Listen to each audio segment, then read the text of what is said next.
कृष्ण गोविन्द हरे मुरारे, हे नाथ नारायण वासुदेव। श्रीकृष्ण गोविन्द हरे मुरारे, हे नाथ नारायण वासुदेव। अनंत वैकुंठ मुकुंद कृष्ण, अनंत वैकुंठ मुकुंद कृष्ण, गोविंद दामोदर माधवेति। श्रीकृष्ण गोविन्द हरे मुरारे, हे नाथ नारायण वासुदेव, हे नाथ नारायण वासुदेव, हे नाथ नारायण वासुदेव। महाराज परीक्षित सोध्नुहुन्छ, प्रभो, ब्रह्मन् ब्रह्मण्य निर्देश्ये निर्गुणे गुणवृत्तयः कथं चरन्ति श्रुतयः साक्षात् सदसतः परे। हजुरले तत्तत स्थलमा उपदेश गरिबक्स्यो, भगवान निर्गुण हुनुहुन्छ, निराकार हुनुहुन्छ, शब्दद्वारा अनिर्देश्य हुनुहुन्छ। त्यस्ता भगवान, त्यस्ता प्रभुलाई फेरि सृष्टिका प्रारम्भमा श्रुतिहरूले स्तुति गर्नुभयो, जगाउनुहुन्छ, सृष्टिका निमित्त भनेर पनि आज्ञा गर्नुभयो। जो जड चेतन प्रकृतिका गुण धर्म सबैबाट टाढा हुनुहुन्छ, त्यस्ता परमात्माको स्तुति कसरी श्रुतिहरूले गर्न सक्नुहुन्छ? मलाई सन्देह छ, आज्ञा गरिबक्सियोस्। सुखदेव स्वामीजी बताउनुहुन्छ, राजन, भगवान संकल्पद्वारा जगतको सृष्टि गर्नुहुन्छ। साम्यावस्थामा भएकी प्रकृति, बीज रूपमा भएकी प्रकृतिलाई भगवानले विस्तारै विस्तारै विस्तार गर्दै जानुहुन्छ। बुद्धिन्द्रिय मनः प्राणान् जनानाम् असृजत् प्रभुः, मात्रार्थं च भवार्थं च आत्मने कल्पनाय च। बुद्धि, इन्द्रिय, मन, प्राण यी सबैको तत्तत अवस्थामा सृष्टि गर्दै गर्दै भगवानले अत्यन्त सुन्दर करण अनि कलेवर प्रदान गर्नुहुन्छ जीवात्मालाई। जस्ता जस्ता कर्म छन्, जस्ता जस्ता उनीहरूका योग्यता प्रारब्धहरू छन्, तत्तत अनुकूलको देवता, असुर, तिर्यग, स्थावर, जङ्गममा पनि मनुष्य आदि गरेका उत्तम कीट पतङ्ग जुन योनिमा जान योग्य हो त्यस्तै प्रकारको शरीर भगवानले प्रदान गर्नुहुन्छ। र त्यहाँ त्यहाँ चाहिने इन्द्रियहरू पनि भगवानले प्रदान गर्नुहुन्छ। विषय भोगका लागि उपयोगी ती इन्द्रियहरू, शरीर। त्यसैगरी सृष्टिका निमित्त, कल्याणका निमित्त उपयुक्त शरीर प्रदान गर्नुहुन्छ भगवानले। त्यसमध्ये पनि भगवानले आत्मने अकल्पनाय छ, मनुष्यको जो शरीर प्रदान गर्नुभएको छ मनुष्यलाई र उनका लागि अनुकूल इन्द्रियहरू प्रदान गर्नुभएको छ, यो सबै भगवत आराधनाका निमित्त, भगवत सेवाका निमित्त नै प्रदान गर्नुभएको। भगवानले आज्ञा गर्नुभएको छ ब्रह्माजीलाई, विचित्रा देह सम्पत्ति ईश्वराय निवेदितुं पूर्वमेव कृता ब्रह्मन् हस्तपादादि संयुता। यो मानव देहरूपी सम्पत्ति अत्यन्तै विचित्र छ। अरू कसैलाई यस्तो सुन्दर सम्पत्ति भगवानले प्रदान गर्नुभएको छैन। के का निमित्त हो यो? ईश्वराय निवेदितुं, भगवानलाई नै समर्पण गर्न र भगवानकै सेवा गर्नका निमित्त। पूर्वमेव कृता ब्रह्मन् हस्त पादादि संयुता, हात गोडा र इन्द्रियहरूले युक्त भएको त्यस्तो शरीर मैले रचना गरेको हुँ। त्यसकारणले यो मानव देह भगवत सेवाका निमित्त, भगवत शरणागतिका निमित्त नै हो। यही कारण तत्त्वलाई बताउने र जगतको सृष्टि स्थिति संहारक भगवान हुनुहुन्छ भनेर बताउने यी उपनिषद पहिले पूर्वज सनकादिहरूले सबैले धारण गर्नुभयो। श्रद्धापूर्वक यसलाई अंगीकार गरेर जगतको कल्याण गर्नुभयो उहाँहरूले। यसै विषयमा तपाईँलाई बताउँछु म अत्यन्तै प्राचीन कथा सुन्नुहोस्। भगवान नारायणले गर्नुभएको उपदेश। भगवान नारायणसँग नारदजीले केही जिज्ञासा गर्नुभएको थियो। लोकको भ्रमण गर्दै गर्दै पुग्नुभयो श्री बदरीका आश्रममा। भगवान नरनारायणको दर्शन गर्नका निमित्त प्रणाम गर्नुभयो। वहाँ गएर यही नै जिज्ञासा गर्नुभयो तपाईँले जे जिज्ञासा गर्नुभएको थियो। वस्तुतः ईश्वर निर्गुण निराकार भन्नुको तात्पर्य यो हो कि प्रकृतिका गुण सत्व रज तमः यी 3 गुण भगवानमा छैनन्, त्यसैले भगवान निर्गुण। प्रकृतिको जस्तो यो सड्ने गल्ने आकार भगवानमा छैन। भगवान दिव्य मङ्गल विग्रहले युक्त हुनुहुन्छ, त्यसो हुनाले भगवानलाई निराकार भनिएको हो। भगवानमा सौशील्य वात्सल्य सौहार्द साम्य कारुण्य स्थैर्य धैर्य शौर्य पराक्रम सत्यकाम सत्य सङ्कल्प कृतित्व कृतज्ञता आदि असङ्ख्य कल्याण गुण विराजित छन्। भगवानमा दुर्गुण कति पनि छैनन्। प्रकृतिका गुणले रहित हुनुहुन्छ भन्नुमा नै तात्पर्य हो निर्गुण शब्दको। त्यसै गरी प्रकृतिको आकारले रहित हुनुहुन्छ भन्नुमा मात्रै तात्पर्य हो निराकार शब्दको। त्यसो हुनाले त्यस्ता मङ्गल गुणहरूलाई लिएर त्यस्तो मङ्गल स्वरूपलाई लिएर नै श्रुतिहरूले स्तुति गर्दछन्, भगवानलाई जगाउँछन्। यी जिज्ञासा गर्नुभएको थियो नारदजीले, भगवानले यसरी नै समाधान गर्नुभएको थियो। एउटा प्राचीन कथा सुनाएर भन्नुभयो नारद, प्राचीन कालमा जनलोकमा बस्ने ब्रह्माजीका मानस पुत्रहरू सनक सनन्दन सनातन सनत कुमार 4 ऋषि कुमारहरू सत्सङ्ग गरेर बसिरहेका, त्यस समय ती भने श्वेतद्वीपमा मेरो अनिरुद्ध व्यूह स्वरूपको दर्शन गर्नका निमित्त गएका थियौ। त्यहाँ एउटा सभा चलिरहेको थियो जनलोकमा 4 ऋषि कुमारहरूका बीचमा। अरू पनि सबै हुनुहुन्थ्यो। 4 मध्ये एक वक्ता बन्ने, अरू 3 श्रोता बन्ने, यस्तो नियम थियो सनक आदिहरूको। अर्का फेरि वक्ता बन्ने, अरू 3 श्रोता बन्ने, यो क्रम चलिरहन्थ्यो। सबैमा गुण ज्ञान शील स्वभाव वय सबै समान थिए, कोही कसैसँग पनि कमी थिएन। तर पनि क्रमशः वक्ता बन्ने, अरू श्रोता बन्ने, यस्तो नियम चल्दथ्यो। त्यस समयमा भने सनन्दन उपदेश गर्नका निमित्त बस्नुभएको छ। अरू 3 ऋषि कुमारहरू उपदेश ग्रहण गर्नका निमित्त रहनुभएको छ। सनन्दनले भन्नुभयो, त्यो सभामा पनि त्यही नै जिज्ञासा चलेको थियो। त्यसको समाधान गर्दै भन्नुभयो, स्वसृष्टमिदमापीय शयानं सहशक्तिभिः तदन्ते बोधयान् चक्रुः तल्लिङ्गै श्रुतयः परम्। भगवान समग्र जगतलाई अखिलकोटि ब्रह्माण्डलाई आफूमा समेटेर जब शयन गर्नुहुन्छ, त्यस समयमा जब भगवानले आफ्ना शक्तिहरूलाई आफूमा समेटेर शयन गर्नुभयो, समय सकियो, पुनः सृष्टिको समय आउन लाग्यो। भगवानको सङ्कल्प भयो, स एकाकी नरमते एकोहम बहुश्याम प्रजाय, एउटै छु अब धेरै बन्छु धेरै बनाउँछु। यस्तो सङ्कल्प हुने बित्तिकै त्यस समयमा भगवानलाई जगाउनका निमित्त सारा वेदहरू लाग्नुहुन्छ। जसरी एउटा राजा सुतेका हुन्छन्, राजाका शयन कक्षका बाहिरपट्टि सुत मागध बन्दीजनहरू जो सङ्गीतज्ञ हुन्छन्, उनीहरू बसेर बिहानीको समयमा प्रभातका समयमा सुमधुर सङ्गीतद्वारा त्यो राजवंशको कीर्तिको गान गर्दछन्। त्यो सुन्दै सुन्दै सुन्दै सुन्दै ती राजा महाराजा जाग्छन्। जसरी भगवानका मन्दिरमा पनि बिहानै उठेर भक्तहरूले भगवानको सुप्रभात गाउनुहुन्छ, श्री वेङ्कटाचलपते तब सुप्रभातम।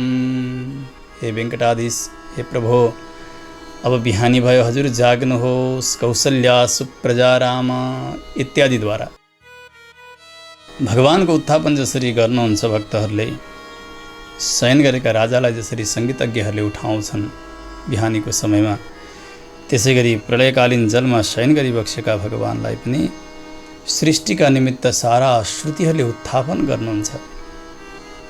श्रुति वेद भगवानकै श्वास कसैद्वारा रचना गरिएको वेद हुँदै होइन, पहिले पनि हामीले बताइसकेका छौँ। उपनिषदले बताउनुहुन्छ, तस्य वा एतस्य महतो भूतस्य निश्वसितम एतद् यद् ऋग्वेदः। भगवान सर्वेश्वर नारायणको श्वास नै ऋग्वेद यजुर्वेद साम अथर्व आदि गरेका हुनुहुन्छ। त्यसकारणले श्वास नभइकन कसैको पनि शरीर रहँदैन, जीवन रहँदैन। यसोसले भगवान जहिलेबाट हुनुहुन्छ, जसरी हुन्छ उसै समयबाट वेद पनि हुनुहुन्छ। वेदलाई कसैले रचना गरेको होइन। त्यस्ता वेदहरूले केवल भगवानलाई जगाउनुहुन्छ। प्रभु अब त हजुर जाग्नुहोस्। जय जय जय ह्यजामजित दोष गृभीत गुणाम त्वमसि यदात्मना समवरुद्ध समस्त भगः अगजगदोक सामखिल शक्त्यवबोधकते क्वचिद जयात्मना चरतो नुचरेन्निगमः। श्रुतिहरूले भगवानलाई उत्थापन गर्दै भन्नुभयो, हे जय, हजुरको जय होस्, जय होस्। यहाँ जय जो उच्चारण गर्नुभएको छ यो एउटा सम्बोधन हो, अनि जय जय हजुरको मङ्गल होस्, मङ्गल होस् यो क्रियापद। हे प्रभु, हजुरको हामी मङ्गलानुशासन गर्दछौँ। हजुर अजित हुनुहुन्छ, हजुरलाई कसैले पनि जित्न सक्दैनन्। सबैलाई जित्नेवाला हजुर नै हुनुहुन्छ। भगवानले भन्नुभयो, मलाई अजित कसैले जित्न सक्दैनन्, म स्वयं अजित हुँ। त्यसले के भयो त? श्रुतिहरूले भन्नुभयो, प्रभु हजुरले सबैलाई जित्नुहुन्छ, सबैलाई बसमा राख्नुहुन्छ।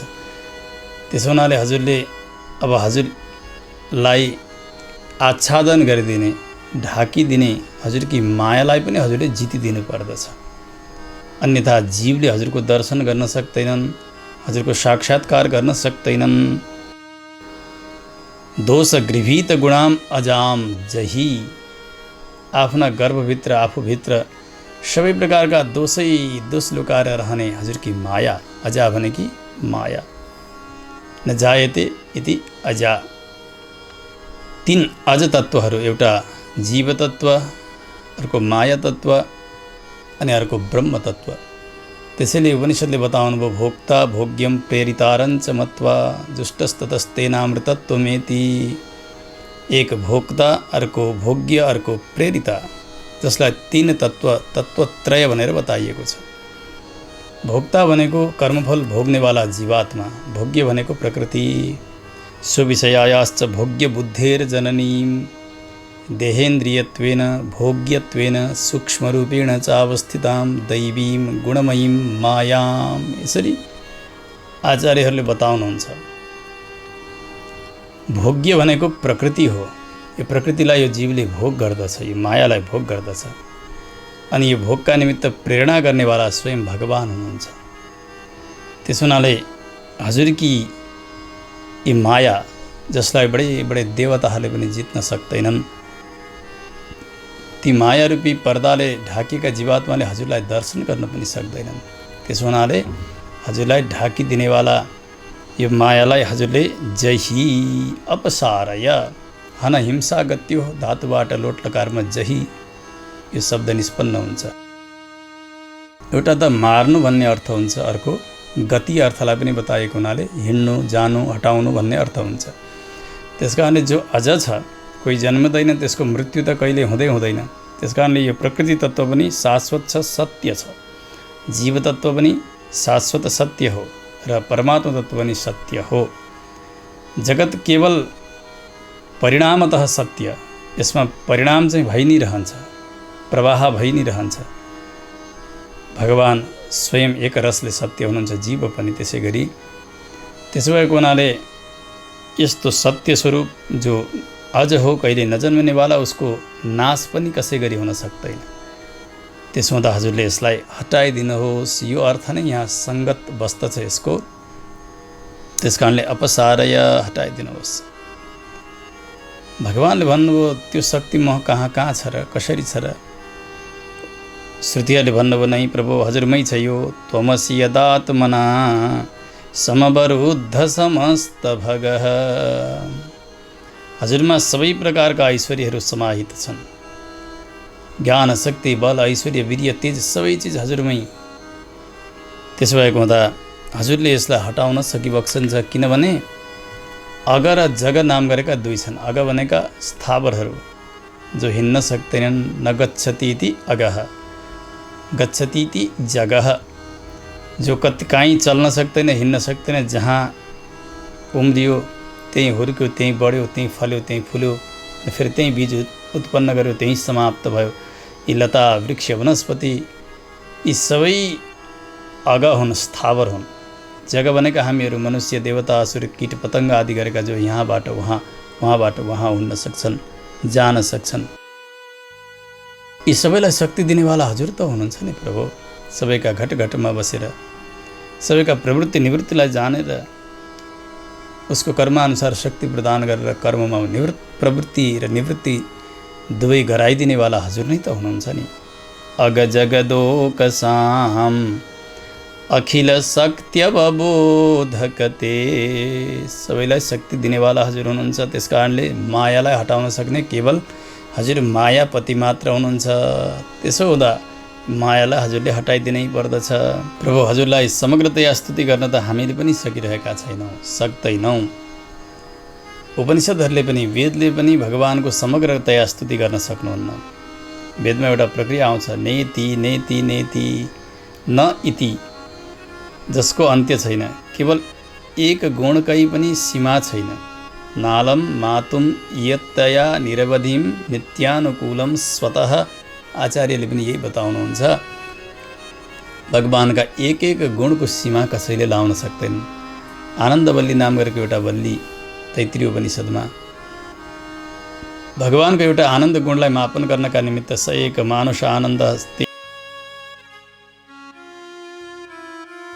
गन्धर्व, देवगन्धर्व, त्यसै गरी आजान जान देवता, कर्मजान देवता इत्यादि इत्यादि माथि माथि माथि मापन गर्दै गर्दै गर्दै ब्रह्माजीको आनन्द पर्यन्त पुगेर फेरि ब्रह्माजीको आनन्दलाई फेरि ल्याएर मनुष्यकै आनन्दमा मिलाएर त्यसको 100 गुणा गर्दै गर्दै गर्दै जाँदा पनि बार बार लागिरहँदा पनि उपनिषदहरूले पनि भगवानका एक गुणलाई पनि नाप्न सक्नुभएको छैन।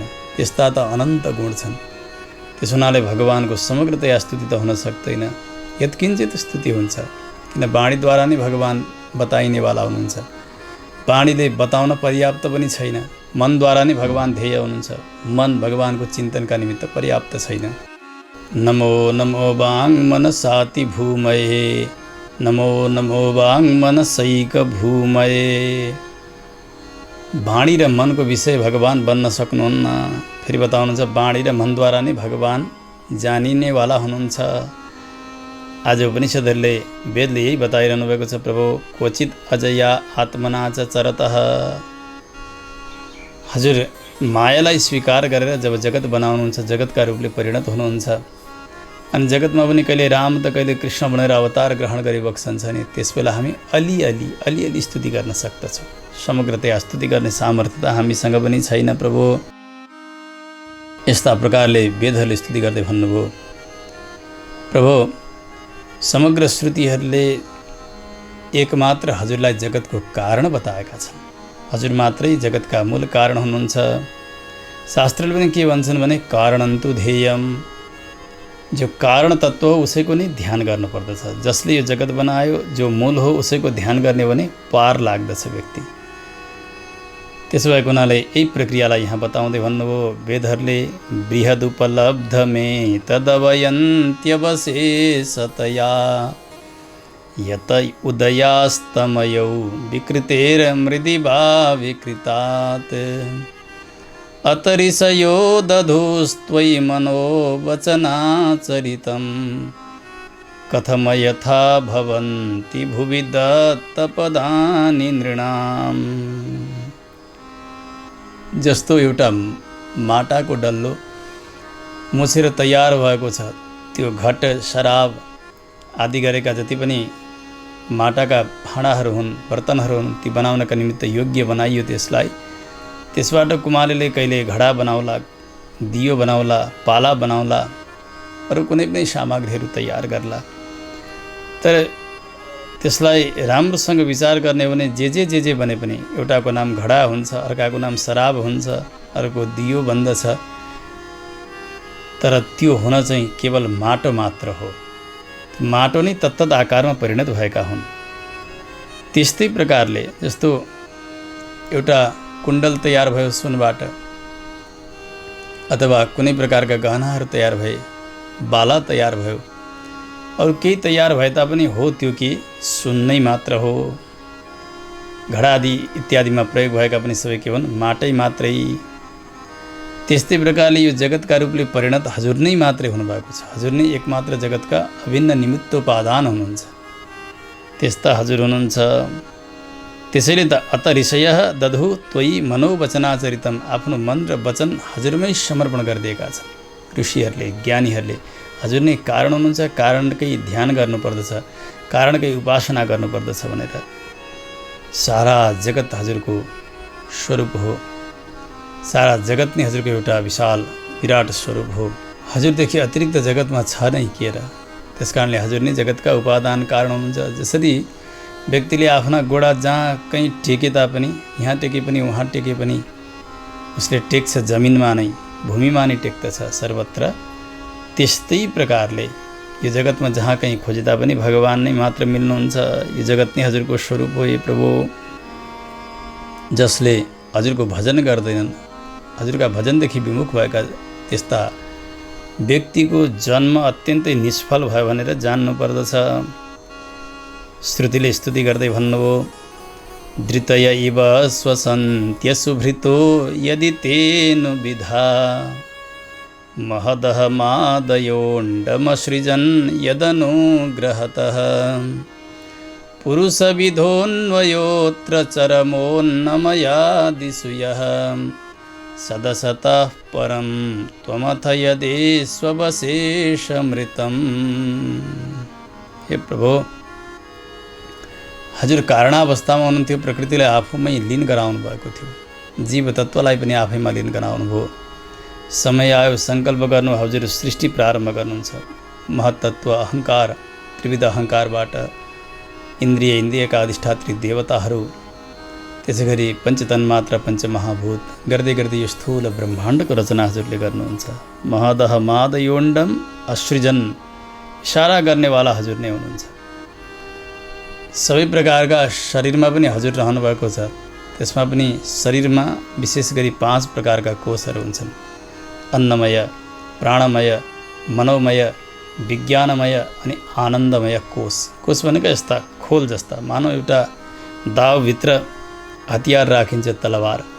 त्यो दाउ यदि खाना परेको छ बाहिर, त्यसका अनेक भागहरू छन्, परिधिहरू छन् भने त्यसका भित्र भएको त्यो जो तलवार हो, तलवार चाहिँ त्यो वास्तविक तत्त्व हो। जसरी यसै गरी उपनिषदमा जसरी बताइएको छ, अन्नमायादि मध्ये सबैभन्दा अन्तिम चरम भनेको आनन्दमय कोष नै हो, सबैभन्दा अन्तिमको कोष। तस्माद् विज्ञानमयात् अन्योन्तर आत्मानन्दमयः इत्यादिद्वारा उपनिषदले बताउनुहुन्छ। त्यसकारण त्यस्ता आनन्दमय तत्त्व हजुर हुनुहुन्छ, जगतका एकमात्र कारण हुनुहुन्छ। त्यसमा गएर जसले मनलाई एकाग्र गर्यो, त्यो कोषमा गएर चिन्तन गर्यो भने उसैको नै कल्याण छ। किनभने हजुर सत र असत, जड अनि चेतन, यी दुवैबाट विलक्षण हुनुहुन्छ, पर हुनुहुन्छ, सबैका कारण हजुर हुनुहुन्छ। त्यसकारणले मोक्षका निमित्त केवल हजुर जो अन्नमय आदि कोषमा सबैभन्दा अन्तिम तत्त्व हुनुहुन्छ, त्यस्ता हजुरकै शरणमा रहनु पर्दछ, अनि मात्र जीवको कल्याण हुन्छ।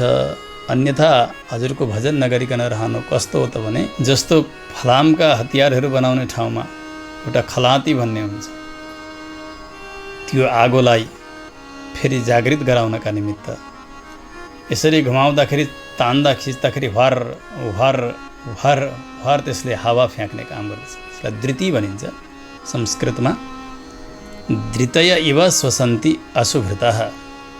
व्यक्ति केवल प्राण लिनकै निमित्त बाँचिरहन्छ, सास फेर्नकै निमित्त ऊ बाँचिरहेको छ। अनि यति सुन्दर शरीर प्रदान गर्ने, यी इन्द्रियहरू विवेक प्रदान गर्ने, भित्र बसेर सत्ताको रक्षा गर्ने यस्ता प्रभुलाई पटक्कै सम्झँदैन भने यसले फेरेको सास र त्यो खलातीले फेरेको सासमा कोही अन्तर छैन। बरु यसले थोरै फेर्छ, उसले धेरै फेर्दछ। यसको जीवनभन्दा उसको जीवनहरू श्रेष्ठ हुन्छ। त्यसकारणले यो प्राण भगवानले दिइसक्नु भएको छ भने आफ्ना अन्तर्यामीको सेवा उहाँको उपासना, उहाँको भजन अवश्य पनि जीवले गर्नुपर्छ।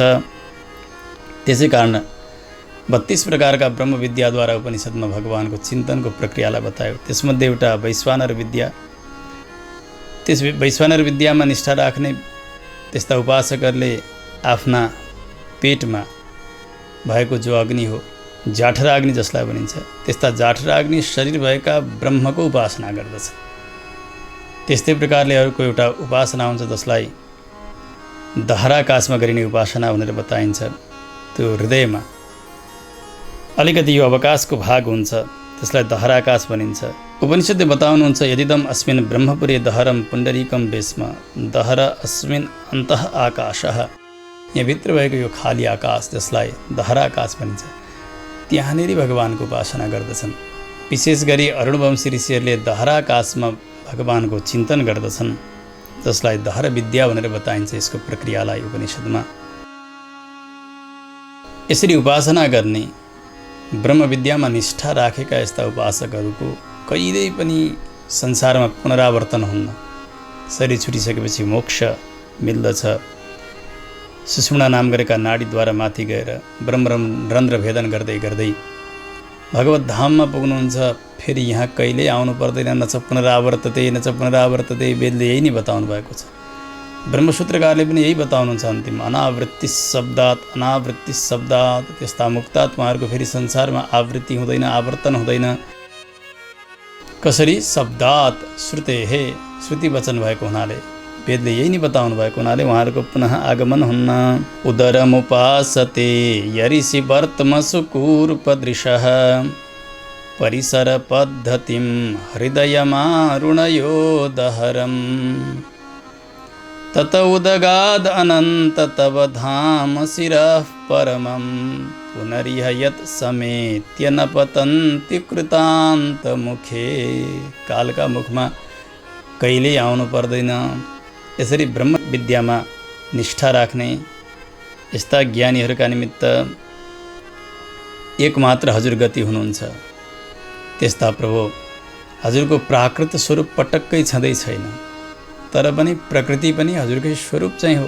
यो ब्रह्माण्ड हजुरकै एउटा स्थूल स्वरूप भनेर शास्त्रले बताएका छन्। जस्तो एउटा कुनै लकडीमा आगो लाग्यो, त्यो आगो स्वयंमा न टेढो न बाङ्गो न गोलो न लाम्चो न कुनै प्रकारको अग्निको कोही त्यस्तो स्वरूप हुँदैन। परन्तु जस्तो लकडीमा लाग्यो, बाङ्गामा लाग्यो भने ओहो कति बाङ्गो आगो लागेको, कति बाङ्गो आगो भन्छ व्यक्तिले। जस्तामा सिधामा छ भने हो कति सिधा आगो भनिदिन्छन्। अथवा एउटा लकडीमा आगो लगायो अनि त्यो लकडीलाई एकदमै फन फन फन फन घुमाउने भने ओहो एउटा चक्राकारमा घुमेको आगो हेर्नु त कति गोलो आगो पनि भनिदिन्छ। तर विचार गर्ने हो भने त्यो आगो न गोलो न लाम्चो न बाङ्गो न सिधा न केही। त्यस्तै प्रकारले जगत हेर्दा यस्तो स्थूल दृश्य, यसमा अनेक प्रकारका नाश विनाश उत्पत्ति यी सबै भइरहँदाखेरि ब्रह्म पनि कस्तो यो सबै प्रकारका दोषले युक्त भएको जस्तो लाग्दछ। परन्तु यस रूपले भगवान रहनुहुन्छ, सबैका अन्तर्यामी भएर सबैका भित्र बसेर यसको रक्षा गर्नुहुन्छ भगवान व्यापक तत्त्व भनेर। त्यति मात्र हो। अग्निको जसरी आफ्नै एक स्वरूप छ, त्यस्तै प्रकारले ब्रह्मको पनि एउटै स्वरूप छ। विकार जति सबै प्रकृतिका हुन्, यो कुरालाई जान्नु पर्दछ। स्वकृत विचित्र यो निसुविसन्निव हेतुतया तरतमतश्चकास्य नलवत् स्वकृतानुकृतिः।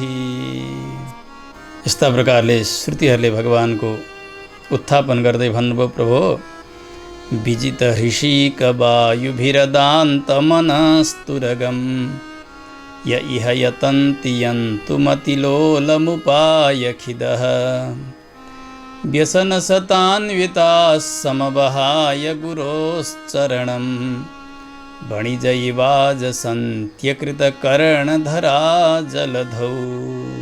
प्रभु सबैले आफ्ना इन्द्रियहरूलाई अधीनमा गर्न खोजुन्, परन्तु प्राणवायुलाई पनि जितिसकुन्। तर यो मन कस्तो छ?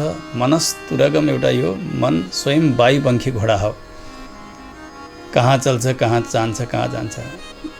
भगवानसँग यही जिज्ञासा गर्नुभएको थियो अर्जुनजीले पनि गीतामा, चञ्चलम हि मनः कृष्ण प्रमाथि बलवत् दृढम तस्याहम निग्रहम मन्ये वायोरिव सुदुष्करम। जसरी हावालाई बाँधेर राख्न गाह्रो छ, यसै गरी यो मनलाई पनि बाँधेर राख्न गाह्रो छ।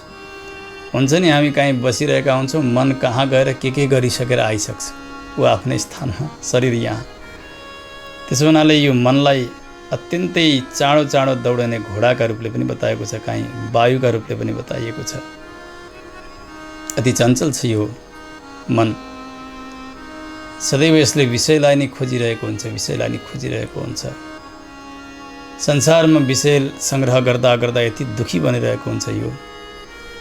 जबसम्म आचार्यका चरणको शरणागति गर्दैन जीवले, आचार्यका चरणलाई प्रधान उपाय मान्दैन संसार तर्नका निमित्त, तबसम्म यसको दुर्दशा भइ नै रहन्छ। यो मनलाई निग्रह गर्न व्यक्तिले सक्दैन, किनभने सच्चा गुरुका पासमा नगइकन यो मनलाई जसरी नियन्त्रण गर्नुपर्ने त्यो उपाय उसले जान्नै सकेको हुन्न, त्यो साधनामा ऊ लाग्नै सकेको हुन्न। एउटा उदाहरण पनि दिनुभयो श्रुतिले।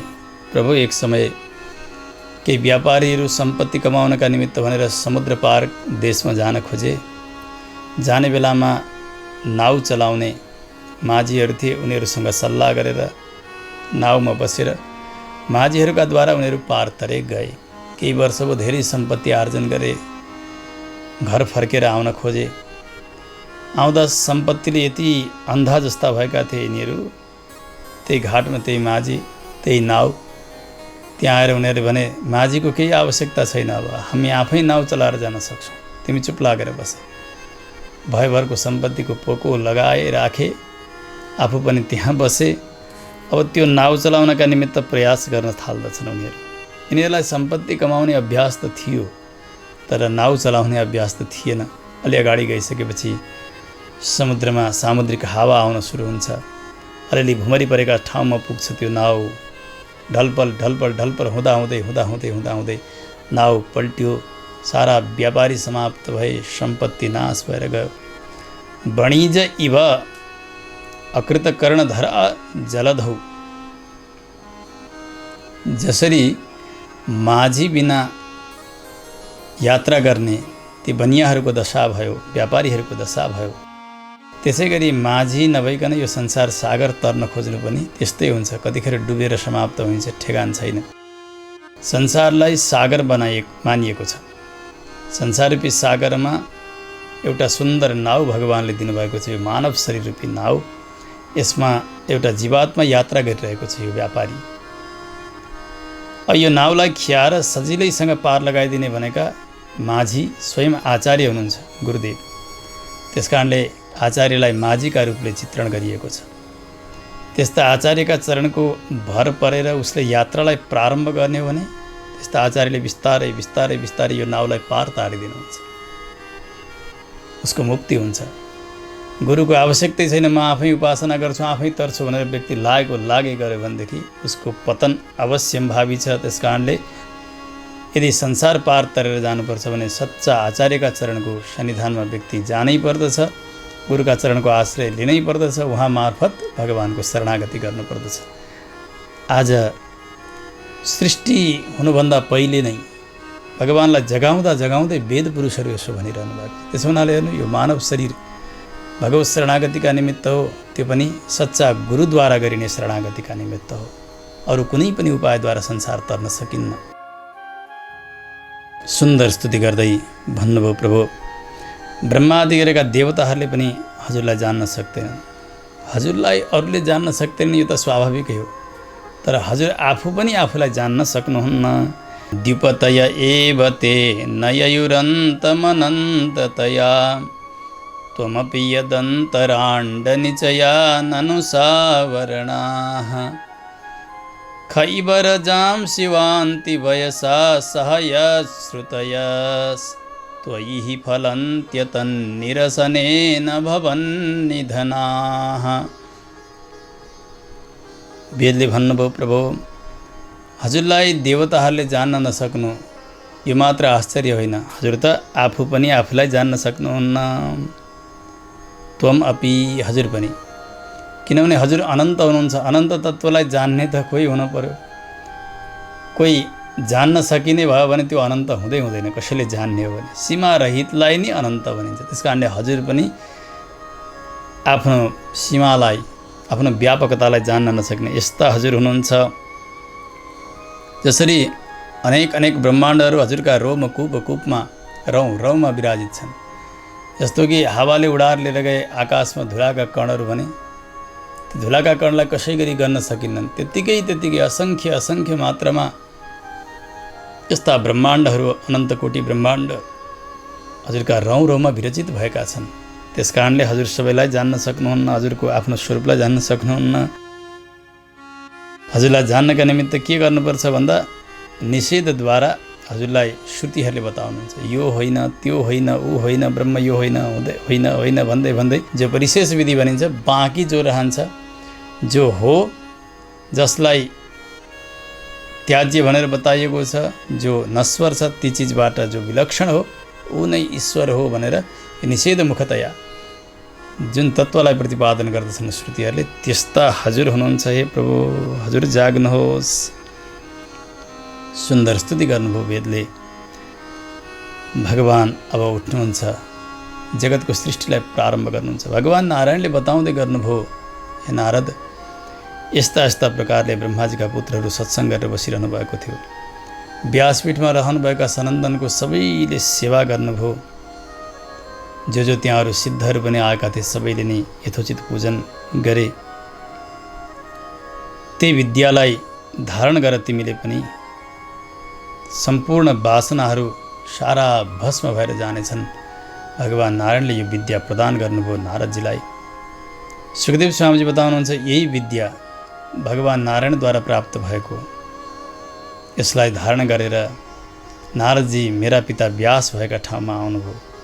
आएर उहाँले आफ्ना शिष्य व्यासलाई उपदेश गर्नुभयो। इत्याद्यम ऋषिमानम्य तत्शिष्यांश्च महात्मनः ततोगाद आश्रमम साक्षात् पितुर्द्वैपायनस्य मे। भगवानलाई र भगवान नारायणका जति पनि शिष्यहरू हुनुहुन्थ्यो, उहाँहरू सबैलाई प्रणाम गरेर नै नारदजी मेरा पिताजीका आश्रममा आउनुभयो र यो विद्या प्रदान गर्नुभयो। यस्तो सुन्दर उपाख्यान सुखदेव स्वामीले सम्झाउँदै भन्नुभयो। यसरी प्रकृतिका नाम रूप गुणले रहित भएका ब्रह्मतत्त्वको त्यस्ता मङ्गल विग्रह, मङ्गल गुण, मङ्गल स्वभावलाई लिएर स्तुति गरेर श्रुतिहरूले जगाएर सृष्टिकर्ममा भगवानलाई प्रवृत्त गराउनुहुन्छ, प्रार्थना गर्नुहुन्छ। राजाले सोध्नु, प्रभु, देवता भए, असुर भए, मनुष्यहरू भए, सबैले अमङ्गल वेशधारी भगवान शङ्करको आराधना गर्दछन्, भजन गर्दछन्। तिनीहरू धनी हुन्छन्, परन्तु जसका पासमा साक्षात् लक्ष्मीजी हुनुहुन्छ, त्यस्ता लक्ष्मीपति भगवान नारायणको आराधना गरेको उति देखिँदैन र जसले आराधना गर्छन् उनीहरू त्यति धनी भएका पनि देखिँदैनन्। किन हो? मलाई त बडा सन्देह भएको छ। देवासुर मनुष्येषु ये भजन्त्य शिवं प्रायस्ते धनिनो भोजा न तु लक्ष्म्याः पतिं हरिं। जसले सबै चिज त्यागेर श्मशान घाटमा बस्ने, मुण्डका माला लगाउने, भस्म घस्ने यस्ता त्यागी विरक्त शङ्करजीको आराधना गर्दछन्, त्यस्ता व्यक्ति चाहिँ धनी हुँदै जाने। जसका पासमा लक्ष्मी, त्यस्ता भगवान नारायणको आराधना गर्ने त्यस्ता भक्त चाहिँ उति धनी हुँदैनन् नि किन हो? बडा मार्मिक प्रश्न गर्नुभयो सुखदेव स्वामीजीका सन्निधिमा। राजालाई सम्झाउँदै भन्नुभयो, महाराज सुन्नुहोस्, भगवान निर्गुण हुनुहुन्छ, पुरुष हुनुहुन्छ, सबैका अन्तर्यामी, प्रकृति मण्डलबाट टाढा रहनेवाला, सबैका द्रष्टा पनि हुनुहुन्छ, सबैका सत्ताका रक्षक हुनुहुन्छ। जसले त्यस्ता निर्गुण तत्त्वको उपासना गरेको छ ऊ पनि निर्गुणै हुन्छ। यहाँ निर्गुण भन्नुको तात्पर्य प्रकृतिका सत्व रजत तमः यी तीन गुण छैनन्, यतिमा मात्रै तात्पर्य हो। ऊ पनि निर्गुणै हुन्छ भनेको शरीर छुटिसकेपछि उसले पनि मुक्त देहलाई नै प्राप्त गर्दछ, यही नै तात्पर्य हो भन्नुभयो। एक समय तपाईँका पितामह युधिष्ठिर महाराज अश्वमेध यज्ञ गर्दै हुनुहुन्थ्यो।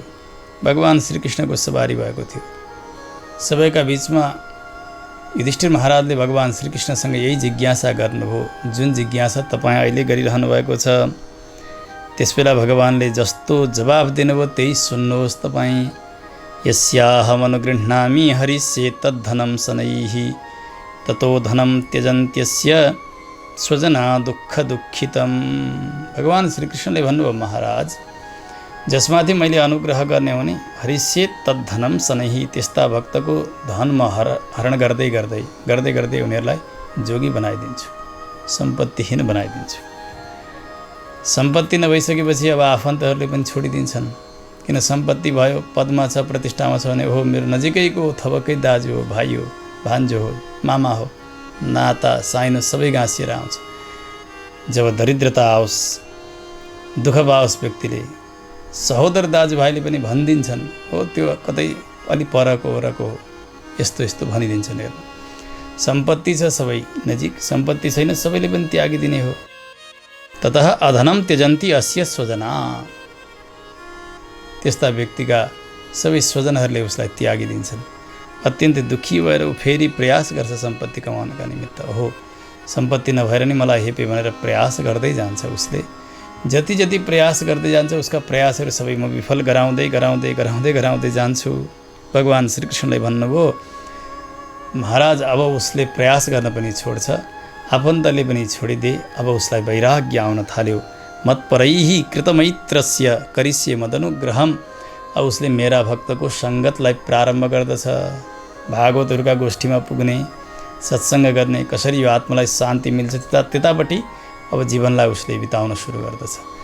जति बेला त्यस्ता भागवतहरूका गोष्ठीमा पुग्छ नि, हो अब बिस्तारै बिस्तारै उसको बुद्धि नबिग्रिने गरी संसारमा ऊ फेरि पनि बन्दी नहोस्, संसारमा नभड्कियोस्, जति दिँदा उसको दिनचर्या चल्दछ, मेरो आराधना उसले गर्दछ, त्यति मात्र सम्पत्ति मैले दिँदै दिँदै दिँदै जान्छु।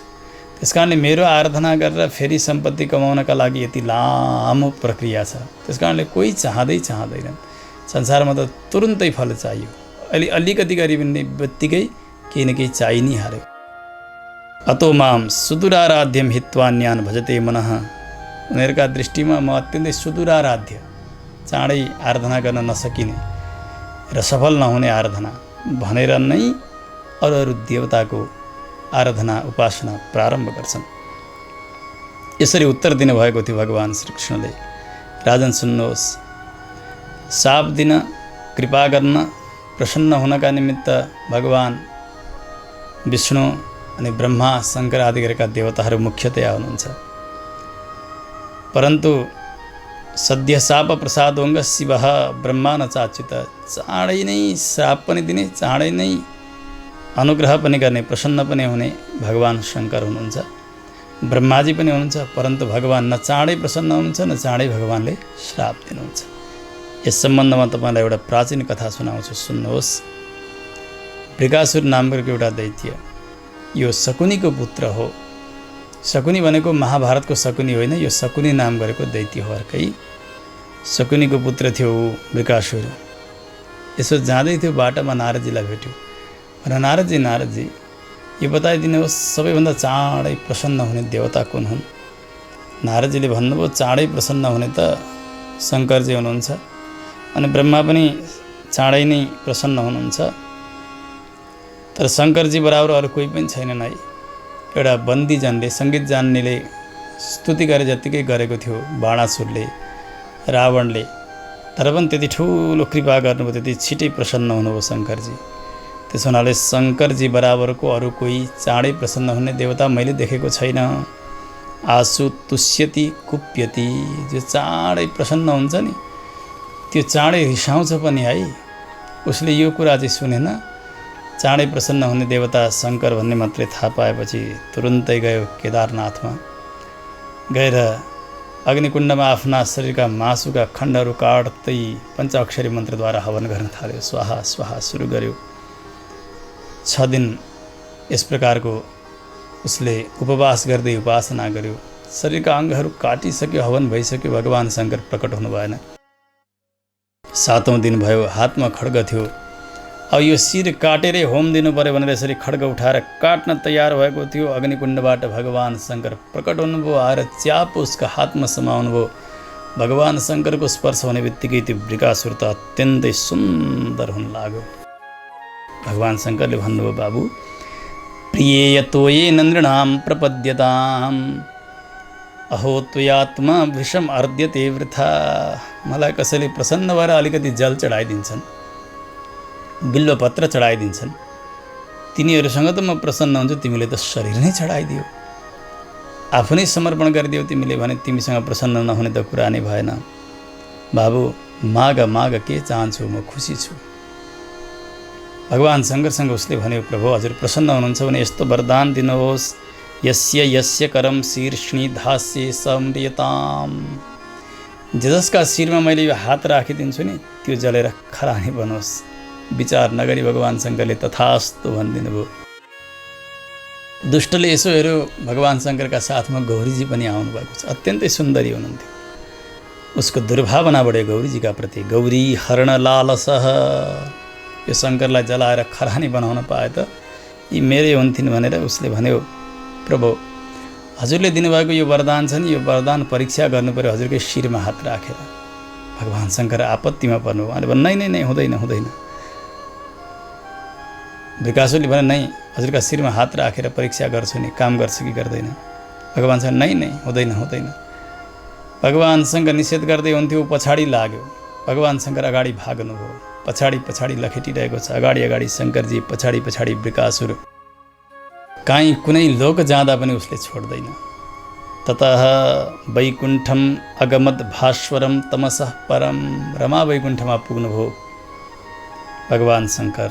स्याँ स्याँ दौड्दै दौड्दै दौड्दै दौड्दै जहाँ सन्यासीहरूका, अकिञ्चन भक्तहरूका, जसले कर्म भगवान्लाई समर्पण गरेका छन् त्यस्ता भक्तका परम गति भगवान् नारायण बसिबक्सन्छ। त्यहाँ भगवान् शङ्कर त्यस्तो आपत्तिका साथ पुग्नुभयो। भगवान् नारायण तत्काल एउटा बटुक ब्राह्मणको रूप धारण गरेर मार्गमा निस्किनुहुन्छ। पछाडि पछाडि ऊ दौड्दै आउँदैछ। भगवान् शङ्कर अगाडि पुगिसक्नुभयो। भगवान् एउटा बटुक बनेर मार्गमा हुनुहुन्छ। वृकासुर आयो। यतातिर मेखला, मृगचर्म, दण्ड, त्यसै गरी माला इत्यादि धारण गर्नुभएको छ। ब्रह्मचारी वेशमा हुनुहुन्छ। आउँदै गरेका वृकासुरलाई हात जोडेर प्रणाम गर्नुभयो। अभिवादयमास च तं कुशपाणिर्विनीतवत्। एकदमै झुकेर प्रणाम गर्नुभयो। छक्क पर्यो त यो ब्राह्मण बालक किन यति विनय भयो। भगवान्ले मुस्कुराउँदै भन्नुभयो, हे शकुनी नन्दन, हजुर धेरै टाढाबाट थाकेर आउनुभएछ। श्रान्तः किम दूरम आगतः। धेरै पहिलेदेखि दौडिँदै आउनुभएको, गल्नुभयो जस्तो लागेको छ। एकछिन यहाँ बस्नुहोस्, बस्नुहोस्। आसन दिनुभयो भगवान्ले। क्षणम विश्रम्यताम पुंस आत्मा अयम सर्वकामधुक। यो शरीर छ भने पो केही भोग भोग्न सकिन्छ, केही गर्न सकिन्छ। यो शरीरलाई दुःख दिएर के भोग मिल्छ र, के सुख मिल्छ र। त्यस कारण हजुर एकछिन एकछिन बस्नुहोस्, यसलाई आराम दिनुपर्छ, यसरी दौडिन हुन्न। यदि हजुरको समस्या सुन्न म सक्छु अथवा हजुरको केही सेवा गर्न सक्छु भने कृपा गरेर बताउनुहोस्। भन्यताम प्रायशः पुम्भिः धृतैः स्वार्थान् समीहते। हजुर किन दुःखी हुनुभएको छ? हजुर कुनै एउटा स्वार्थले, कुनै एउटा कारण दौडिदिनु भएको हुन सक्दछ। म केही सेवा गर्न सक्छु कि हजुर बताइदिनुहोस्। भगवान्का यी वाणी सुनेर उसले भन्यो, मैले यसरी यसरी केदारनाथमा गएर शङ्करको आराधना गरेँ, प्रसन्न भए, वरदान दिए। तिम्रै शिरमा हात राख्छु भनेको दौडेर भागिरहेका छन्। उनलाई खोज्दै खोज्दै आएको। भगवान्ले भन्नुभयो, ओहो शकुनी नन्दन, हजुरलाई त छक्क्याएछ नि शङ्करले। यी शङ्कर त यति पागल जस्ता छन्। यिनी जति बेला दक्षले साप दिए नि त्यस दिनदेखि यिनी पिशाच जस्ता भएका छन्। प्रेत पिशाचका राजा भएका छन्। यिनले दिएको न श्राप लाग्छ न वरदानै लाग्छ। यो दक्ष शापात पैशाच्यम प्राप्तः प्रेत पिशाच राट। त्यस कारणले शङ्करले दिएको वरदानमा हजुर नभुल्नुहोस्। लाग्दैन लाग्दैन, न श्राप लाग्दछ। उसले भने, हो र? हो। यस्तो अमङ्गल वेशधारी शङ्करले दिएको कहीँ श्राप लाग्छ, कहीँ वरदान लाग्छ र? विश्वास छैन भने हजुर आफ्नै शिरमा हात राख्नुहोस्। उसले भन्यो, म जलेर खरानी भएँ भने? भगवान्ले भन्नु, नै, जुन हातले जलाउँछ अलि माथि राखे पनि तातो आउनुपर्छ। जस्तो अग्निले जलाउने हो भने अलि परैबाट तातो आउँछ। अलि माथि राखेर विचार गर्नुहोस् त। भगवान्का बाणीमा लट्ठ भयो। त्यो दुष्टले शिरमाथि हात राख्यो यसरी। भगवान्ले सोध्नुभयो, तातो आयो? उसले भने, अँ छैन छैन। विश्वास गर्नुहोस्, शङ्करले दिएको वरदान लाग्दैन। अलिक तल राख। सोध्नुभयो, तातो आयो? अँ छैन छैन। विश्वास गर्नु न, शङ्करले दिएको यो वरदान साप केही पनि लाग्दैन। छेउमै राख्यो। भगवान्ले सोध्नुभयो तातो आयो? नै नै आएन, यो शङ्कर दिएको वरदान त लाग्दैन रहेछ। हो विश्वास भयो नि, राख्नु शिरमा हात। छ्याप्प राख्यो, थियो वृकासुर भयो भस्मासुर, समाप्त भयो। हेर्नु तत्कालै एउटा खरानीको ढेर भन्यो त्यो त असुर। त्यस कारणले यसको नाम हो वृकासुर। जलेपछि भएको हो यो भस्मासुर। माथिबाट पुष्पका वृष्टि गर्दछन् देवताहरूले। जय जयकार हुन लाग्यो। इन्द्रले जसरी वृत्रासुरलाई मार्दाखेरि देवताहरूले उमङ्ग मनाएका थिए, यो दुष्ट समाप्त भइसकेपछि यसै गरिकन जय जयकार गर्दछन्। देवर्षि पितृगन्धर्वा मोचितः सङ्कटात् शिवः, सबै प्रसन्न भएका छन्। हो कति सङ्कटमा पर्नुभएको थियो भगवान् शङ्कर। आज भगवान् नारायणका कृपाले उहाँको रक्षा भयो। केही बेर पछाडि स्याहाँ स्याहाँ गर्दै गर्दै शङ्करजी आउनुभयो। भगवान्का चरणमा साष्टाङ्ग दण्डवत गर्नुभयो। भगवान् नारायणले भन्नुभयो, शङ्करजी यस्ता दुष्टलाई वरदान दिँदा अलिकति सोचेर विचारेर दिनुपर्छ है। पहिले पनि एकपटक ब्रह्माले हिरण्यकशिपु जस्ता दुष्टलाई वरदान दिनका कारण त्यस्तो उद्दण्डता मच्चायो, उसले त्यति कष्ट दियो लोकलाई। त्यस कारणले यस्तालाई दिँदाखेरि सोचेर दिनुपर्छ। सर्पलाई अमृत पिलाइयो भने सर्पले विष नै बढाएर जान्छ। दुष्टलाई दिएको वरदान पनि त्यस्तै हुन्छ। भगवान् शङ्कर चरणमा वन्दन गर्नुहुन्छ। भगवान्ले बताउँदै जानुभयो, यो आफ्नै पापले मरेको, चिन्ता नगर्नुहोस्, अब चाहिँ विचार गरेर वरदान दिनुहोला। जो आज्ञा भन्नुभयो, भगवानको परिक्रमा गरेर कैलाशतर्फको यात्रा गर्नुहुन्छ। अत्यन्तै पावन प्रसङ्ग। भगवानको यो करुणा, यो अनुग्रह, भगवान् शङ्करको रक्षाका निमित्त। यसलाई जसले सुन्दछन् उसको भगवान् श्रीहरिमा प्रगाढ प्रेम बनेर जान्छ। सुखदेव स्वामीजी भन्नुहुन्छ, राजन एक समय सरस्वती नदीका तटमा धेरै ऋषिहरू बस्नुभएको थियो यज्ञ गरेर। यज्ञका बीचमा ऋषिहरूका बीचबाट एउटा बहस प्रारम्भ भयो। वितर्क समभूत तेषां त्रिस्वधीशेषु को महान। यी ब्रह्मा, शङ्कर र विष्णु, यी तीन देवतामा कुन ठुला हुन् भनेर बहस भयो। कहिलेकाहीँ हाम्रा समाजमा पनि हुन्छ नि, को ठुलो को सानो भन्ने। त्यस्तै हुन लाग्यो। सबैले मान्ने ऋषि हुनुहुन्थ्यो भृगु ऋषि। कसैले ब्रह्मा ठुला, कसैले शङ्कर ठुला, कसैले विष्णु ठुला। किन ऋषिहरूमा पनि कोही सात्विक ऋषि, कोही राजस ऋषि, कोही तामस ऋषि। सबैले आफ्ना बुद्धिअनुसार त भन्नुभएको थियो। विवाद टुङ्गिएन। सबैले भन्नुभयो, भृगुजी हजुर नै हुनुहुन्छ हाम्रा सबैका नायकी। हजुरका बाणीमा हामीलाई विश्वास छ। हजुरले हामीलाई निर्णय दिनुहोस्, यी तीन देवतामा कुन ठुला हुन्। भृगुले भन्नुभयो, तपाईँहरू यहाँ बस्दै गर्नुहोस्, म विचार गरेर आउँछु। त्यहाँबाट जानुभयो ब्रह्माजीका सभामा। सधैँ गएर पिता ब्रह्माका चरणमा वन्दना गर्नुहुन्थ्यो, स्तुति गर्नुहुन्थ्यो। जानुभयो द्वारमा ठिङ्ग उभिनु भएको छ। न प्रणाम छ, न स्तुति छ। ब्रह्माजी अत्यन्तै रिसाएर लाल लाल नेत्र बनाएर झम्टिन खोज्नुभयो। ब्रह्माणीजी चरणमा परेर क्षमा याचना गर्नुहुन्छ। जस्तै भए पनि त पुत्र हो नि, हजुरले यसरी रिस गरेर हुन्छ र। भित्रभित्रै ब्रह्माले त्यो रिसलाई सम्हाल्नुभयो। त्यस पछाडि सरासर कैलाशमा जानुभयो। ततः कैलासम अगमत सतम देवो महेश्वरः। भगवान् शङ्कर हुनुहुन्थ्यो। सधैँ गएर भगवान् शङ्करलाई प्रणाम गर्नुहुन्थ्यो। भगवान् शङ्करले अङ्कमाल गर्नुहुन्थ्यो। त्यसै गरिकन शङ्करजीले देख्नुभयो भृगु आउँदै हुनुहुन्छ, भाइ आउँदै हुन्छ, आऊ भाइ आऊ, यसरी हात फैलाउनु भयो। भृगुजी ठिङ्ग उभिनु भएको छ। उहाँले भन्नुभयो, नैछत्वम असि उत्पथग, तिमी वेद विरुद्ध चल्नेवाला हो, उद्दण्ड हो, तिमीसँग म गला लगाउँदिन। भगवान् शङ्कर त अत्यन्तै रिसाउनु भयो। आत्मा त्रिशूल लिएर झम्टिनु भयो। भृगु त्यहाँबाट भागिरहनु भएको छ। पार्वतीजी चरणमा पर्नुहुन्छ, प्रार्थना गर्नुहुन्छ। जस्तै भए पनि भाइ हो, हजुर किन रिसाउनु भएको। यति जान्नु थियो, त्यहाँबाट सिधै जानुभयो रमा वैकुण्ठमा। अथो जगाम वैकुण्ठम यत्र देवो जनार्दनः। भगवान् लक्ष्मीजीका काखमा शयन गर्नुभएको छ। लक्ष्मीजी चरणको सेवा गरिरहनु भएको छ। भगवान् योग निद्रामा हुनुहुन्छ। त्यस्ता अवस्थामा भृगु सरासर जानुभयो। एकदमै जोडले आफूले एक लात प्रहार गर्नुभयो भगवान्का वक्षस्थलमा।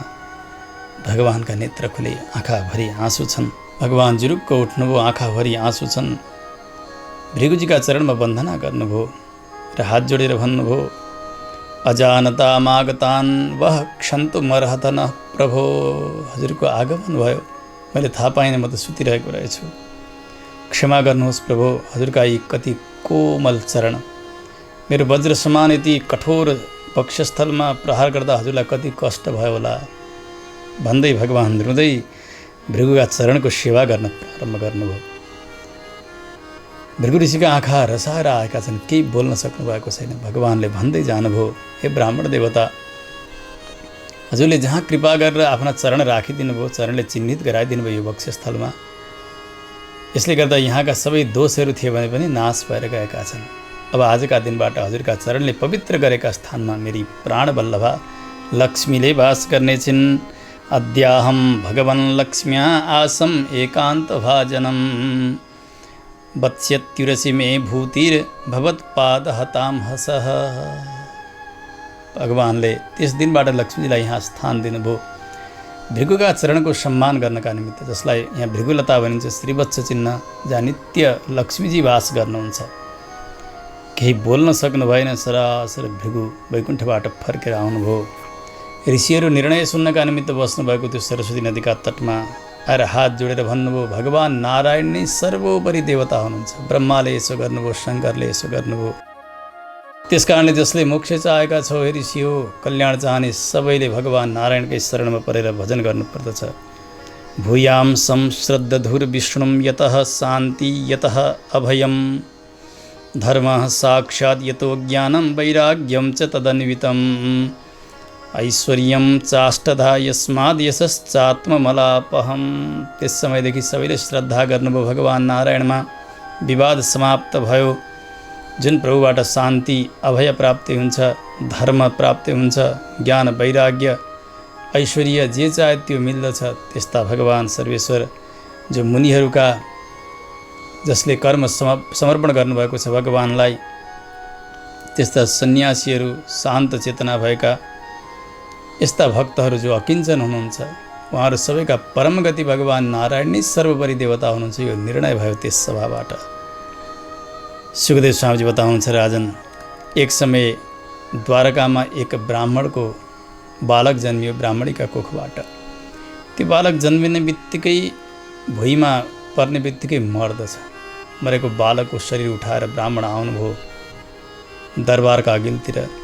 महाराज उग्रसेन हुनुहुन्छ, भगवान् श्रीकृष्ण हुनुहुन्छ, अरू सभासदहरू सबै छन्। आएर त्यो द्वारका अघिल्तिर त्यो मरेको बालकको शरीर राखेर खूब गाली दिइरहेका छन् ती ब्राह्मण। ब्रह्मद्विषः सठधियो लुब्धस्य विषयात्मनः क्षत्रबन्धो कर्मदोषात् पञ्चत्वं मे गतोर्भकः।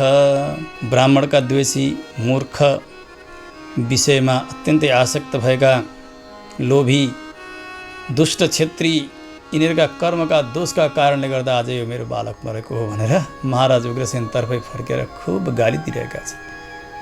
कोही केही बोलिरहेका छैनन्। त्यो बालक मर्यो। फेरि केही समय भयो, अर्को बालक पैदा गर्छन् ती ब्राह्मणीले। त्यो पनि जन्मने बित्तिकै मर्यो। त्यो शरीर पनि ल्याएर त्यहीँ फ्याँकिदिन्छन्, यसै गरी गाली गर्छन्। समय बित्दै गयो। जति पटक गर्भवती हुन्छन् ती ब्राह्मणी, जति बालक जन्मदै जान्छन् त्यति मर्दै जान्छन्। ती बालकको शरीर ल्याउँदै दरबारका मूल द्वारका अघिल्तिर ल्याएर खुब गाली दिएर जान्छन् ब्राह्मण। 9 बालकहरू मरिसकेका छन्। समय धेरै भयो। एक समय अर्जुनजी पनि पुग्नु भएको थियो भगवानको दर्शनका निमित्त द्वारकामा। महाराज उग्रसेन हुनुहुन्छ, भगवान् श्रीकृष्ण हुनुहुन्छ, अर्जुनजी हुनुहुन्छ, अरूहरू पनि वीरहरू सबै बसेका छन्। त्यसै गरी त्यो 9 नम्बरको जो बालक जन्मेको बेला हो, त्यस बेला त्यो मरेको शरीर लिएर गएर द्वारमा राखेर उसै गरी गाली गरिरहेका छन्। ब्राह्मण दुःख मानिरहेका छन्। अर्जुनजीलाई असह्य भयो। क्षेत्रीय कुलको यस्तो अपमान। जुरुक्क उठेर आएर ब्राह्मणका नजिकै भन्नुभयो, किम स्वित ब्रह्मन् त्वन्निवासे इह नास्ति धनुर्धरः। कोही धनुर्धारी क्षेत्री हजुरका नजिक छैन? यो द्वारकामा बसेको छैन? बाँचेको छैन? जिउँदो जाग्दो क्षेत्री तपाईको बालकको रक्षा गर्न सक्ने? जो राजाको जस्तो वेश बनाएर प्रजाहरूलाई दुःख दिन्छ भने तिनीहरू त सबै पापी हुन्। तिनीहरू राजाका नाममा नाटक मात्रै हो। त्यस हुनाले तपाईका जति पनि बालकहरू हुन्छन्, अब ती सबै बालकको रक्षा मैले गर्नेछु। अहम प्रजावाम भगवन् रक्षिष्ये। यदि तपाईँका बालकको रक्षा गर्न सकिनँ अब भने, अब जन्मने बालकको रक्षा हुन सकेन भने म चिता बनाएर अग्नि प्रवेश गर्नेछु। ब्राह्मणले सोध्नुभयो, अर्जुनजी यहाँ त बलरामले मेरा बालकको रक्षा गर्न सक्नु भएन, भगवान् वासुदेव श्रीकृष्णले सक्नु भएन, प्रद्युम्नले सक्नु भएन, अनिरुद्ध जो कहिले हार्दै हार्नुहुन्न त्यस्ता यदुवीरहरू हुनुहुन्छ, उहाँहरूले त मेरा बालकको रक्षा गर्न सक्नु भएन भने तपाईँले कसरी सक्नुहुन्छ? मलाई त यो आश्चर्य लाग्यो, तपाईँको यो मूर्खता मात्रै हो। अर्जुन अतिशय घमण्ड गर्दै भन्नुहुन्छ, नाहं सङ्कर्षणो ब्रह्मन् न कृष्णः कार्ष्णिरेव च अहं वा अर्जुनो नाम गाण्डीवं यस्य वै धनुः। म बलराम जस्तो नालायक होइन, कृष्ण जस्तो पनि होइन, म प्रद्युम्न अनिरुद्ध जस्तो काम नलाग्ने होइन, म त अर्जुन हुँ, अर्जुन। गाण्डीवम यस्य वै धनुः, मेरा हातमा गाण्डीव छ। त्यस कारणले मैले मेरा पराक्रमले शङ्करजीलाई पनि प्रसन्न गराएको छु, देवताहरू पनि चकित छन् मेरा बलदेखि। त्यसो हुनाले यी कोही नालायक क्षेत्री जस्ता होइन, म त अर्जुन हुँ, अर्जुन, तपाईँका बालकको रक्षा गर्नेछु। भगवानकै अघिल्तिर यस्तो घमण्ड, ब्राह्मणले यसो विचार गर्नुभयो, ओहो हुनसक्छ अर्जुनले मेरो बालकको रक्षा गर्न सक्नुहुन्छ। अर्जुनजीले भन्नुभयो, जति बेला प्रसुति काल आउला त्यस बेला मलाई खबर गर्नु, म आउँछु। ब्राह्मण जानुभयो, ब्राह्मणी गर्भवती छन्। एक समय अब त्यो प्रसुति बेलामा ब्राह्मण आएर निमन्त्रणा दिनुभयो, अर्जुनजी अर्जुनजी मेरा बालकको रक्षा गर्नु पर्यो तपाईँले। अर्जुन जानुभयो, त्यो सुतिका गृहलाई माथिबाट दायाँ बायाँ तल सर्वत्र पिञ्जडा जस्तो बनाएर बाणले घेरिदिनु भयो।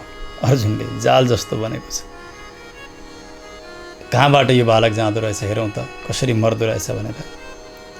समय हुँदै गयो, ती ब्राह्मणीले जन्म दिन्थ्यो बालकलाई। अरू 9वटा बालक त जन्मन्थे, प्राण मात्रै जान्थ्यो, शरीर भने त्यहीँ रहन्थ्यो। अहिले यो 10औं नम्बरको बालक त जन्मदै त्यसको शरीरै हरायो। बडा विचित्र हो। अर्जुनजी चकित हुनुभएको छ। ब्राह्मणलाई अत्यन्तै क्रोध भयो। अर्जुनसँग भन्नुभयो, मूर्ख यो मौढ्यम पश्यते मे यो हम श्रद्धदे क्लीब कथनम। यो एउटा नपुंसकका वचनमा लागेर मैले यति मूर्खता गरेँ। हेर हेर मेरो अज्ञान। प्रद्युम्नले नसकेको, अनिरुद्धले नसकेको, न बलराम न श्रीकृष्ण कसैले नसकेको काम गर्छु भन्छ। यो धिक्कार छ, यसलाई धिक्कार। यो त नपुंसक रहेछ। धिक अर्जुनम वृषावादम धिगात्मश्लाघिनो धनुः दैवोपसृष्टम यो मौढ्यात् आनि निसति दुर्मतिः। बुद्धि नभएको हे अर्जुन, तँलाई धिक्कार छ। तेरो झुटो बोलीलाई पनि धिक्कार छ। तेरो यो आत्मघमण्ड गर्ने यो गाण्डीव छ नि, यो गाण्डीवलाई पनि धिक्कार छ, धिक्कार छ। सबैका अघिल्तिर ब्राह्मणले यसरी धिक्कार्नुभयो। अर्जुनलाई आपत्ति पर्यो। अब त्यो बालक खोज्नका निमित्त सिधै अर्जुनजी यमपुरी जानुहुन्छ। त्यहाँ पनि भेटिएन बालक। अरू देवताका लोकपालहरूका लोकमा, अग्निलोकमा, निऋतिका लोकमा, चन्द्रमाका लोकमा, वायुलोकमा, वरुण लोकमा, रसातलमा, स्वर्गमा, जहाँ जहाँ पुगेर खोज्दा पनि त्यो बालकको शरीर छैन, बालकै छैन। अब त आपत्ति पर्यो। अघि नै प्रतिज्ञा गरेकै थियो, ठुलो चिता बनाएर आगो लगाएर अर्जुनजी त्यो चितामा पस्न लाग्नुभयो। भगवान् मुस्कुराउँदै आउनुभयो, च्याप्प अर्जुनलाई सम्झाएर भन्नुभयो, अर्जुन आफ्नै तिरस्कार आफै गरिरहेका छौ तिमीले। मरेका बालकहरू म ल्याएर दिन्छु, आओ। रथ तयार गर्नुभयो भगवान्ले। अर्जुन रथमा बस्नु भएको छ। भगवान्ले रथ एकदमै जोडसँग उडाउन लाग्नु भएको छ।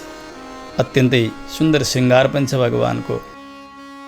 पश्चिम दिशातिर जानुभयो। 7 द्वीप पार गरेर, 7 समुद्र पार गरेर, 7 ठुला ठुला पर्वतहरू पनि पार गर्नुभयो। लोकालोक पर्वत पार गरिसकेपछि अत्यन्तै डरलाग्दो अन्धकारमा त्यो रथ प्रवेश गर्दछ।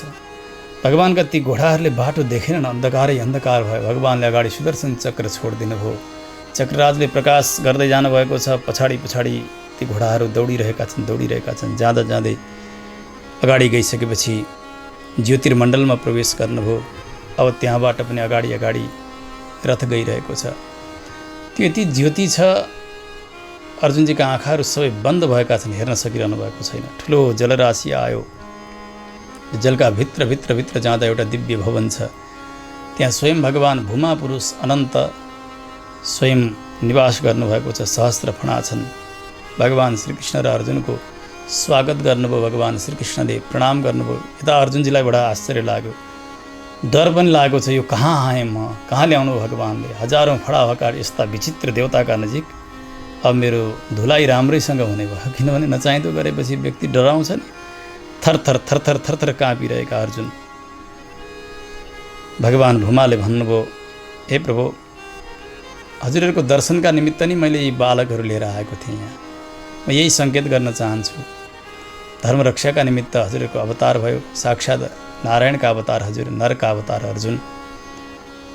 अब लगभग यो भूमिको भार हरण भइसकेको छ, चाँडै बाँकी काम सकेर हजुर फेरि आफ्ना धाममा जानुहोला। यहाँ त बताउनु भएको छ, भूयस त्वरया एतम अन्तिमे, म भएकै ठाउँमा आउनुहोस् भन्न खोजेको यो व्यूहमै आएर मिल्नुहोस्, आफ्नो मूल स्वरूपमा आएर मिल्नुहोस्। भगवान्ले यस्तो सङ्केत गर्नुभयो उमापुरुषले। भगवान्ले पनि स्वीकार्नुहुन्छ। ती बालकहरू जति थिए सबै जीवित गराएर भूमापुरुषले फिर्ता दिनुभयो। त्यही रथमा राखेर अर्जुनजीका साथ सिधै आउनुभयो भगवान् श्रीकृष्ण। ती मरेका बालकहरू अब जीवित छन्, उमेर अनुसार ठुला साना सबै भएका छन्। ब्राह्मणलाई दिएर ब्राह्मण गदगद हुनुभयो।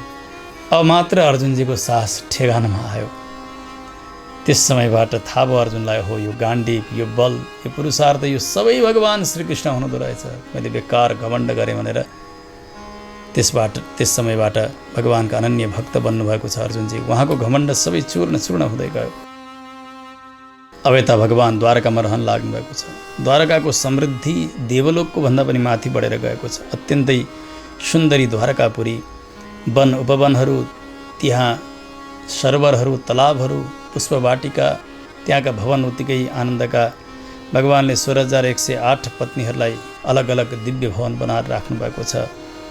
कहिले ती पत्नीहरूलाई साथमा लिएर जलविहारका निमित्त जानुहुन्छ, वन उपवनमा विहार गर्नुहुन्छ।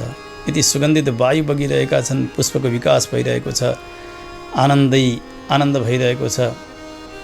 यतातिर जो भगवान्का लागि सङ्गीतमा सहयोग गर्ने हुन्छन् भगवान्, अनि भगवान्का पत्नीहरू आफ्ना गलामा लगाएका हारहरू उपहारका रूपले दिइरहनु भएको छ। यति आनन्दित भगवान् श्रीकृष्णप्रति यति प्रेम बढेर गयो। सुखदेव स्वामीजी बताउनुहुन्छ, राजन, प्रेम अत्यन्तै उत्कर्ष अवस्थामा पुग्यो भने व्यक्ति पागल जस्तो हुन्छ। प्रेममा एउटा विचित्रको अनुभव हुन्छ कि अत्यधिक प्रेम भयो भने त्यस अवस्थामा, संयोगका अवस्थामा वियोगको आभास हुन्छ, अनि वियोगका अवस्थामा संयोगको आभास हुन्छ प्रेमी प्रेमिकालाई। जस्तो कि अत्यन्तै प्रेमी जन छन्, टाढा छन् भने पनि त्यो प्रेमले गर्दा अहिले मेरै नजिकमा छन् कि जस्तो हुन्छ।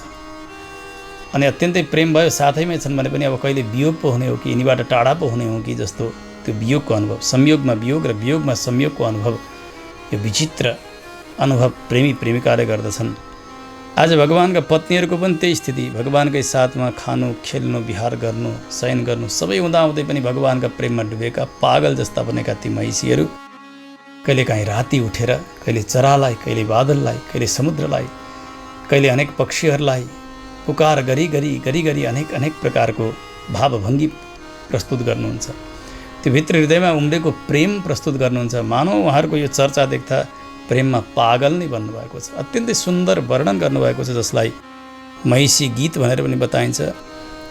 भागवतमा भगवान्का पत्नीहरू रातका बीचमा उठेर भन्नुहुन्छ, कुररी नाम गरेका पक्षीलाई सम्बोधन गर्दै, कुररी बिलपसि त्वं बीतनिद्रा न शेषे स्वपिति जगति रात्र्याम् ईश्वरो गुप्तबोधः वयमिव सखि कच्चित् गाढनिर्भिन्नचेता नलिननयनहासो दारलीलेक्षितेन।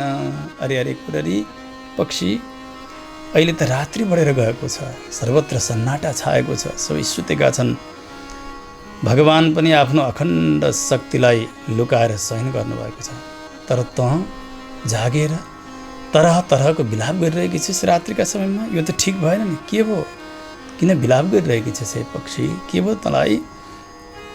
कि कतै भगवान्को त्यो मधुर हास्य अनि त्यो लीलामय दृष्टिद्वारा तेरो हृदय पनि हाम्रो जस्तै छिया परेको छ कि क्या हो?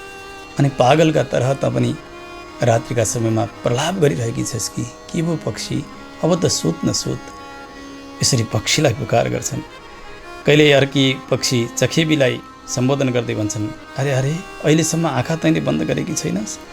फेरि अर्की सखीले भन्, नै नै आँखा त बन्द छ।